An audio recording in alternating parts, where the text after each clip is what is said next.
Hi friends, ಎಲ್ಲರೂ ಹೇಗಿದ್ದೀರಾ? ನಾನು ಚೆನ್ನಾಗಿದ್ದೀನಿ, ನೀವು ಚೆನ್ನಾಗಿದ್ದೀರಾ ಅಂತ ಭಾವಿಸ್ತೀನಿ. ತುಂಬ ದಿನಗಳಾಯಿತು ವಿಡಿಯೋ ಮಾಡಿ. ಇದು ನನ್ನ ಮೋಸ್ಟ್ ಸ್ಪೆಷಲ್ ವ್ಲಾಗ್ ಅಂತಲೇ ಹೇಳ್ಬೋದು. ಇವತ್ತು ನಾವು ಮನೆ ದೇವರ ದೇವಸ್ಥಾನಕ್ಕೆ ಹೋಗ್ತಾ ಇದ್ದೀವಿ.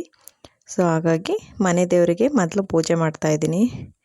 ಇವತ್ತು ನನ್ನ ತಲೆಯಲ್ಲಿ ನೋಡ್ಬೋದು ತುಂಬ ಹೂಗಳಿದೆ. ಅಂದರೆ ನಮ್ಮಮ್ಮ ತಗೊಂಬಂದಿದ್ರು ಹೂವನ್ನು. ಸೊ ದೇವಸ್ಥಾನಕ್ಕೆ ಹೋಗ್ತಾ ಇದ್ದೀವಲ್ಲ ಅಂತ ಹೂವು ಮಾಡ್ಕೊಂಡಿದ್ದೀನಿ. ಇವತ್ತು ನಮ್ಮ ಪಾಪುಗೆ ಮುಡಿ ಕೊಡಬೇಕು. ಒಂದು ವರ್ಷದಿಂದ ನಾವು ಮುಡಿನೇ ಕೊಟ್ಟಿರಲಿಲ್ಲ ಗುಬ್ಬಿಗೆ. ಹಾಗಾಗಿ ಒಂದು ವರ್ಷ ಮುಗೀತಲ್ವ, ಬರ್ತಡೇ ಎಲ್ಲ ಮುಗೀತು. ಸೊ ಹಾಗಾಗಿ ನಾವು ಇವತ್ತು ಹೊರಟಿದ್ದೀವಿ ಮುಡಿ ಕೊಡೋದಕ್ಕೆ ಅಂತ. ನಾನಿವತ್ತು ಇಷ್ಟೊಂದು ಹೂವು ಮಾಡ್ಕೊಂಡಿರೋದಕ್ಕೆ ಕಾರಣ ಏನು ಅಂತ ನಿಮಗೆ ಮುಂದೆ ಹೋಗ್ತಾ ಹೋಗ್ತಾ ಗೊತ್ತಾಗುತ್ತೆ. ಹಾಗೆ ನಾನು ದೇವ್ರ ಮನೆ ಪೂಜೆ ಮಾಡಬೇಕು ಅಂದರೆ ನನ್ನ ಮಕ್ಕಳು ಇಬ್ಬರು ಬಂದುಬಿಡ್ತಾರೆ. ಸೊ ಹಾಗಾಗಿ ನೆಮ್ಮದಿಯಾಗಿ ಪೂಜೆ ಮಾಡಲಿಕ್ಕೂ ಬಿಡೋದಿಲ್ಲ. ನಾನು ಪೂಜೆ ಮಾಡ್ತೀನಿ ಅಂತ ಅವನು ಬರ್ತಾನೆ, ನಾನು ಮಾಡ್ತೀನಿ ಅಂತ ಗುಬ್ಬಿನೂ ಬರ್ತಾಳೆ. ಸೊ ಹಾಗಾಗಿ ಅವರಿಬ್ಬರೂ ಇಟ್ಕೊಂಡು ಪೂಜೆ ಮಾಡೋದು ಸ್ವಲ್ಪ ಕಷ್ಟ ಆಗುತ್ತೆ.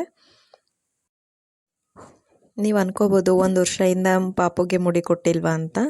ಇಲ್ಲ, ನಾವು ಬರ್ತಡೇ ಮುಗಿಸ್ಕೊಂಡು ಕೊಡೋಣ ಅಂತ ಮೊದಲೇ ಡಿಸೈಡ್ ಮಾಡ್ಕೊಂಡಿದ್ವಿ. ಸೊ ಹಾಗಾಗಿ ನಾವು ಮುಡಿನ ಕೊಟ್ಟಿರಲಿಲ್ಲ. ಇವತ್ತು ನಾವು ಸಿದ್ದಪ್ಪಾಜಿಗೆ ಹೋಗ್ತಾ ಇದ್ದೀವಿ. ಚಿಕ್ಕಲ್ಲೂರು ಹತ್ರ ಬರುತ್ತೆ ಇದು ಸಿದ್ದಪ್ಪಾಜಿ ದೇವಸ್ಥಾನ. ಕೆಲವ್ರಿಗೆ ಗೊತ್ತಿರುತ್ತೆ. ಕುಶಲ್ ಪಾಪುದು ತಿರುಪತಿಗೆ ಬಿಟ್ಟಿರೋದ್ರಿಂದ ತಿರುಪತಿದೊಂದು ಹರಕೆ ಇದೆ. ಅವನಿಗೆ ತಿರುಪತಿ ಕೊಡಬೇಕು. ಅದಕ್ಕೆ ಇವಾಗ ಅವನಿಗೆ ಕೊಡ್ತಾ ಇಲ್ಲ, ಗುಬ್ಬಿಗೆ ಮಾತ್ರ ಕೊಡ್ತಾ ಇದ್ದೀನಿ. ಬರ್ತ್ಡೇ ವ್ಲಾಗ್ ಅಂತೂ ಏನು ಮಾಡಿಲ್ಲ, ವಿಡಿಯೋ ಯಾರೂ ಮಾಡಿಲ್ಲ. ಸೊ ಹಾಗಾಗಿ ಬರ್ತ್ಡೇ ವ್ಲಾಗ್ನ ನಾನು ಶೇರ್ ಮಾಡ್ತಾ ಇಲ್ಲ. ನೆಕ್ಸ್ಟು ನಾವು ಫೋಟೋ ಆಲ್ಬಮ್ ಮಾಡಿಸಿದ್ದೀವಿ. ಅದು ಬಂದಾಗ ನಾನು ನಿಮ್ಮ ಹತ್ರ ಶೇರ್ ಮಾಡ್ಕೊತೀನಿ. ಆಲ್ಬಮ್ ನೆಕ್ಸ್ಟ್ ಮಂತ್ ಬರುತ್ತೆ ಅಂತ ಹೇಳಿದ್ದಾರೆ. ಇವಾಗ ಕುಶಲ್ ಪಪ್ಪು ಎಲ್ಲ ಪೂಜೆ ಎಲ್ಲ ಮಾಡಾದ್ಮೇಲೆ ಗುಬ್ಬಿ ನಾನು ಮಾಡ್ತೀನಿ ಅಂತ ಇದ್ಲು. ಸೊ ಹಾಗಾಗಿ ಅವಳ ಕೈಯಿಂದನೂ ಆ ಪೂಜೆ ಮಾಡಿಸ್ತಾ ಇದ್ದೆ. ಫಸ್ಟ್ ಮುಡಿ ಅಲ್ವಾ ಅವಳದು. ಸೊ ಹಾಗಾಗಿ ಅವಳ ಕೈಲೇ ಪೂಜೆ ಮಾಡಿಸ್ತಾ ಇದ್ದೆ. ಅವಳು ನಗ್ತಾ ಇದ್ದಾಳೆ, ಅವಳಿಗೂ ಖುಷಿ ಆಗ್ತಿದೆ. ಅವರಪ್ಪ ಕೇಳ್ತಿದ್ದಾರೆ, ಗುಬ್ಬಿ ಪೂಜೆ ಮಾಡ್ತಾ ಇದೆಯಾ ಅಂದರೆ ಹಾಂ ಅಂತ ಹೇಳ್ತಾ ಇದ್ದಾಳೆ. ಮತ್ತು ನಮಸ್ಕಾರ ಮಾಡಿದ್ರೆ ನಮಸ್ಕಾರ ಮಾಡ್ತಾಳೆ. ಮತ್ತು ಪೂಜೆ ಎಲ್ಲ ಆಯಿತು, ನಾವು ಹೊರಟ್ವಿ.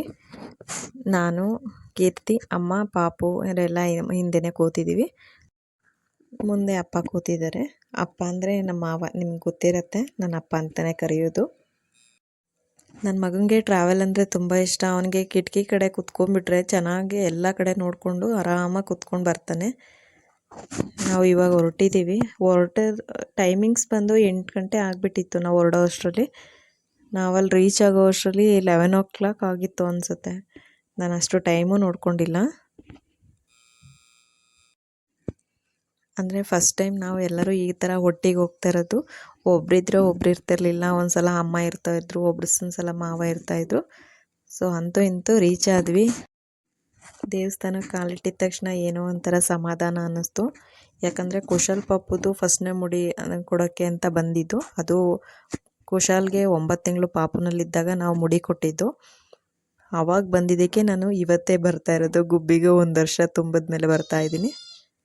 ಇದೇ ಸರ್ಪ್ರೈಸ್ ನೋಡಿ. ಅಂದರೆ ನನ್ನ ಮನೇಲಿ ಹೆಣ್ಮಗು ಬೇಕು ಅಂತ ತುಂಬ ಆಸೆ ಇತ್ತು ನಮ್ಮ ಮನೆಯವ್ರಿಗೆ. ಅಂದರೆ ಅಮ್ಮ ಇಲ್ಲಲ್ಲ, ಅದಕ್ಕೋಸ್ಕರ ಅಮ್ಮನೇ ಬರಬೇಕು ಅನ್ನೋದು ಅವ್ರ ಮನಸ್ಸಲ್ಲಿತ್ತು. ಸೊ ಹಾಗಾಗಿ ನಾನು ಒಂದು ಹರಕೆ ಅಂತ ಕಟ್ಕೊಂಡಿದ್ದೆ, ಹೆಣ್ಮಗು ಆದರೆ ನಾನು ಮುಡಿ ಕೊಡ್ತೀನಿ ಅಂತ. ಸೊ ಹಾಗಾಗಿ ಫಸ್ಟ್ ನಾನೇ ಮುಡಿ ಕೊಡ್ತಾಯಿದ್ದೀನಿ. ಕೀರ್ತಿಗೆ ಹೆಣ್ಪಾಪು ಬೇಕು ಅಂತ ತುಂಬ ಆಸೆ ಇತ್ತು, ಬಟ್ ಹೇಳ್ಕೊತಿರ್ಲಿಲ್ಲ. ಬಟ್ ನಾನಂತೂ ತುಂಬ ಸಲ ಹೇಳಿದೆ, ಇಲ್ಲ ನಮಗೆ ಹೆಣ್ಮಗು ಆಗುತ್ತೆ ಅಂತ.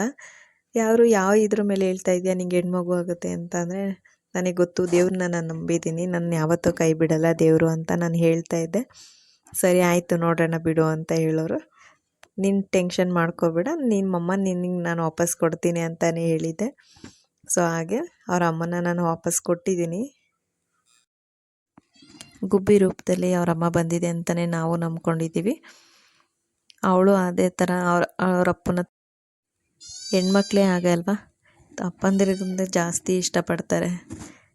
ಏನೇ ಆದರೂ ಬೆಳಗ್ಗೆಯಿಂದ ಸಾಯಂಕಾಲವರೆಗೂ ಮಕ್ಕಳು ಎಷ್ಟೇ ಅಮ್ಮನ ಜೊತೆ ಇದ್ರೂ ಅಪ್ಪ ಬಂದ ತಕ್ಷಣ ಅಪ್ಪನ ಪರ ಆಗಿಬಿಡ್ತಾರೆ.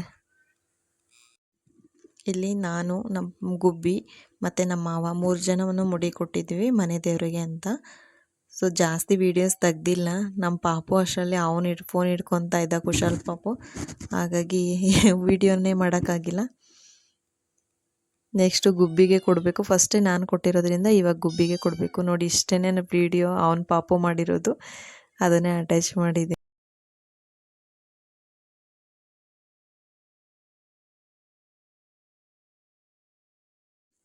ಎಲ್ಲ ಆಗಿ ಸ್ನಾನ ಎಲ್ಲ ಮಾಡ್ಕೊಂಡು ಬಂದು ನಾವೆಲ್ಲ ರೆಡಿ ಆಗಿಬಿಟ್ಟು ಇವಾಗ ಅವ್ರಿಗೆ ಅಕ್ಪಡಿ ಅಂತ ಕೊಡ್ತೀವಿ.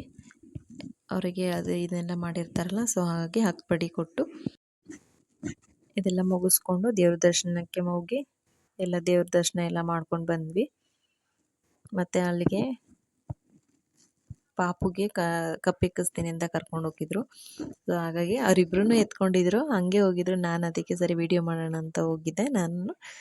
ನಾನು ಹಾಕಿಸ್ಕೊಂಡು ಬಂದೆ.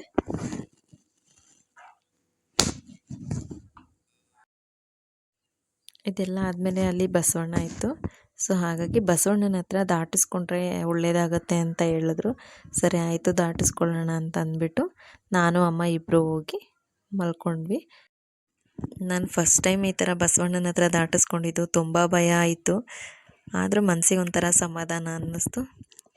ಸೊ ಫ್ರೆಂಡ್ಸ್, ಇಷ್ಟೇ ಇವತ್ತಿನ ವ್ಲಾಗ್. ಈ ವ್ಲಾಗ್ ಇಷ್ಟ ಆಗಿದ್ರೆ ಪ್ಲೀಸ್ ಒಂದು ಲೈಕ್ ಮಾಡಿ, ಶೇರ್ ಮಾಡಿ, ಕಮೆಂಟ್ ಮಾಡಿ,